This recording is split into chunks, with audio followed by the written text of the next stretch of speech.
popular culture and the means of communication together are the major thing that we do as a civilization. They are how we spend more of our time than we spend doing anything else but sleeping and working. We make choices about where we choose to put our attention.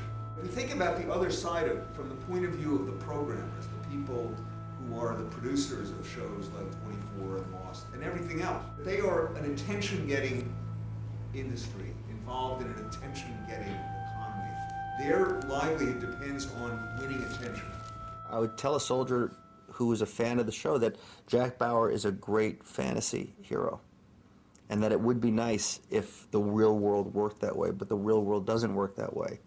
I was surprised, perhaps even stunned, to find out that actual interrogation methods that are taking place in the real world were being driven by what we created out of our, fevered brains in an effort to create the most immediate, visceral entertainment. The naivete or innocence, or whatever you want to call it, of those who produce shows like that, who say, well, golly gee, we had no idea that anybody would actually ever take this seriously. You can't believe a word these guys say. These guys know exactly what they're doing. They are, of course, collecting attention.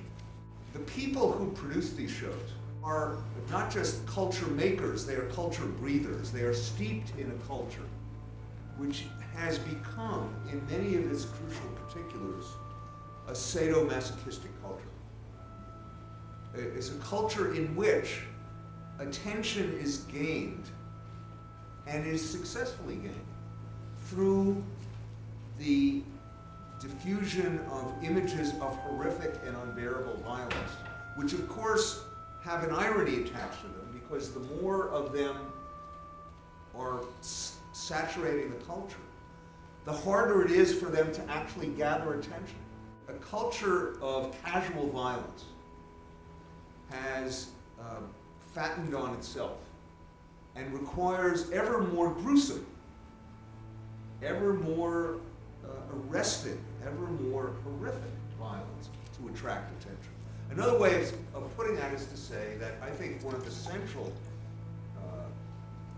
consequences of a culture of casual violence is desensitization. It's not simply that some people who are training as interrogators watch these shows and think, oh, those are nifty ideas, I should emulate them. That's certainly a consequence that deserves very particular attention. There's also a very large consequence that goes beyond it, because those who don't perform such acts are also desensitized to them. Those who might otherwise be drawn to stop such acts think that they are routine. People who read reports about such acts are more inclined, because they live in this culture steeped in casual violence, are more inclined to think that such things are permissible. You feel that going after these shows is sort of just the tip of the iceberg and it's not worth it? Or? No, it's absolutely worth it. The reason I think the video is very important, because it is a teaching lesson to people who are actually in a position to interrogate.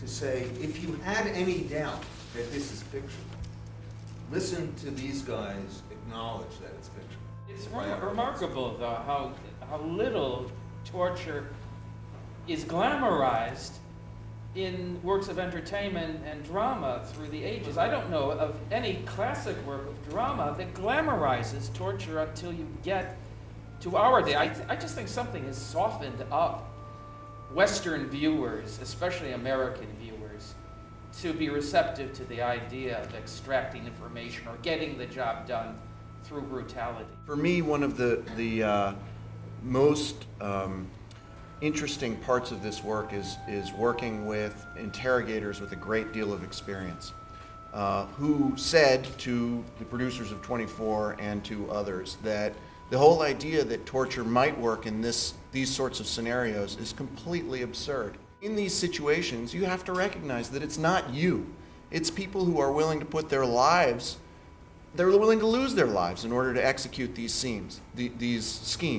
And it's completely absurd to suggest, as 24 does, that these terrorists would go to all the trouble of being in a position where they were about to explode 3 nuclear bombs over Los Angeles, and there were only hours to go, and you were going to say to them that you're going to put something under their fingernail, and they would say, oh, I can't take it. I can't possibly take it.